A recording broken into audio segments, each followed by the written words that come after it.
Welcome to The Explainer. I am so thrilled you're hanging out with us today because we are looking at something that might completely surprise you when it comes to your weekly fitness routine.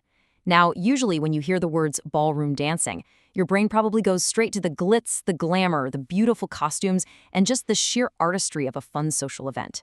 But today, we are packing away the sequence to look at the cold, hard science underneath it all. We're unpacking a fascinating source that reveals the surprisingly rigorous physiological benefits of ballroom dancing. Together, we'll explore how this highly coordinated activity acts as a practical, intense, and whole-body workout that challenges your cardiovascular system and builds some serious muscle endurance. So can you actually get fit without the treadmill? Let's be brutally honest for a second. We've all experienced that unique, deep feeling of dread that comes with traditional, monotonous cardio. Staring at a blinking digital display on a machine for 45 straight minutes, literally counting down the seconds, it can be miserable. But what if the secret to elevating your heart rate and building endurance wasn't found in a gym at all, but on a dance floor? The source material we're unpacking today suggests a highly dynamic, incredibly effective alternative to that stationary grind. Okay, let's dive into this. First, we'll look beyond the social dance. Second, calories and cardio explained. Third, building muscle and tone. Fourth, maximizing your dance workout. And finally, stepping onto the floor. All right, kicking things off with Section 1, Beyond the Social Dance, Reframing the Floor. It is definitely time to challenge our preconceived notions about what a ballroom really is. We need to stop looking at it merely as an artsy venue and start recognizing it as a dynamic fitness environment. Think about traditional cardio for a minute. We know it well. It's monotonous, it's repetitive, it's that exact same linear motion over and over again. But compare that to the mechanics of ballroom dancing. We're talking about rhythmic movement, sustained effort, and frequent changes in direction and posture. It's what I like to call sneaky fitness. You're so dialed into the tempo, the partner connection, and the technique that you don't even realize you're engaging in a comprehensive, full-body challenge. You aren't just jogging straight forward, you are pivoting, dropping, lifting, and shifting. This completely shatters the monotony that so many of us associate with standard cardiovascular exercise. Moving right along to Section 2, Calories and Cardio Explained, the engine. This right here is the engine of the ballroom workout, the physiological core of why this works so incredibly well. Naturally, the crucial question everyone always asks is, how many calories does this actually burn? Well, as the source points out, there really is no single magic number. Just like walking or cycling, your calorie expenditure is going to vary based on your personal body weight and intensity. But the estimates put ballroom dancing squarely in a moderate to vigorous range, and that is entirely dependent on three key drivers. 1, the speed of your movement, 2, the duration of your continuous activity, and 3, the physical demand of the specific style you're dancing. If you're doing long partner rotations and practice classes that keep you moving continuously rather than stopping every couple of minutes, you are absolutely firing on all three of these cylinders. And this brilliantly illustrates how your choice of style directly impacts the engine we just talked about. If you want a high-calorie burn, you need to look at the energetic cha-cha or a really brisk jive. The source notes that dancers who maintain this higher pace, tackling footwork-heavy routines without taking a break, hit a much higher burn rate. Now, beginners might start out with shorter sessions and need a few more rest breaks, and hey, that is totally fine.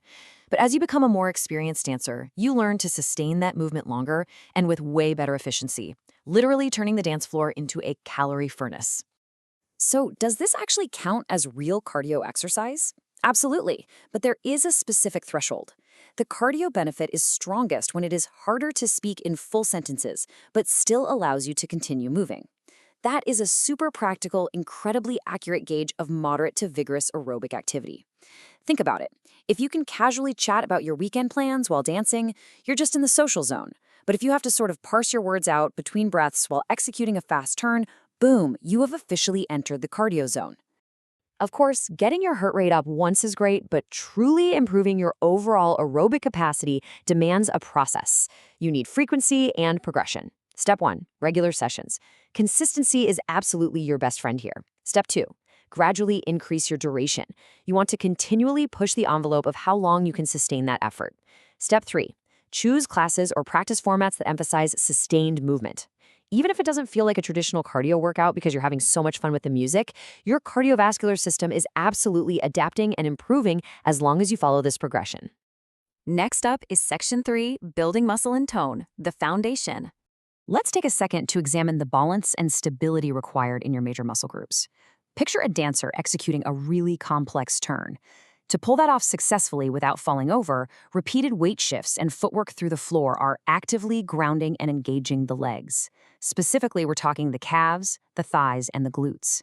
At the exact same time, the core stabilizers have to fire tightly to prevent the torso from wobbling, while the upper body posture muscles support the characteristic frame and alignment of ballroom technique. You aren't just moving your feet to a beat, you are orchestrating a massive, synchronized, muscular contraction from the floor literally all the way up through your shoulders. And that full body synchronization leads to something amazing called neuromuscular control. This is the coordination and responsiveness developed specifically through partner dancing. Because think about it, you aren't just managing your own balance, you are responding in real time to another human being. This intense demand builds smoother movement and significantly reduces wobble during your footwork. Over time, as the source points out, dancers notice much stronger endurance in their legs and a highly supported midsection. And here is the best part. These benefits come organically from repeated practice of the technique. You don't have to crank out isolated reps on a clunky gym machine. It is foundational strength built through beautiful, controlled movement. All right, Section 4, Maximizing Your Dance Workout, the Blueprint. So we have covered the engine, we have covered the foundation. Now it's time to turn theory into highly actionable steps. If you want to transform any standard ballroom session into a maximum fitness protocol, the source provides this exact 5-point blueprint. Let's walk through it methodically. Number 1, choose higher energy styles or faster tempos when your primary goal is cardio. Number 2, increase your session length gradually. This improves endurance without suddenly overloading your joints. Number 3, limit those long breaks. Keep the steady dancing going so your heart rate stays elevated. Number 4, purposefully train your posture and control because having good form directly increases muscle engagement. And finally, number 5, add cross-training, like light strength or mobility work outside the studio if you want to see even faster improvements in that muscle tone. If you apply this blueprint, you are guaranteed to produce noticeable fitness changes. And that brings us to Section 5, Stepping onto the floor, Safety and Consistency. Before you hit the floor, you must protect your foundation. Ballroom dancing involves a tremendous amount of repeated impact and torsion, which are twisting and turning forces moving right through your lower body. Paying attention to foot comfort and wearing the proper footwear is not optional. It is essential for safety. Furthermore, the source reminds us that if you have any existing injuries or medical conditions, it is incredibly wise to consult a clinician first. You need to select classes and intensities that match your current fitness level. Safety ensures consistency, and consistency is what ultimately determines how strongly you'll benefit from this whole body movement. So the bottom line is this. Ballroom dancing is a highly accessible, profoundly effective way to build cardiovascular fitness, develop muscle tone, and improve your overall neuromuscular coordination. It completely redefines what a workout can be. Which leaves me with one final question for you to ponder. Will your next workout just be a routine, or will it be a routine on the dance floor? Definitely something to think about. Thank you so much for joining me on this explainer, and I really hope you feel empowered to step out and try something brilliantly dynamic for your health. Catch you next time.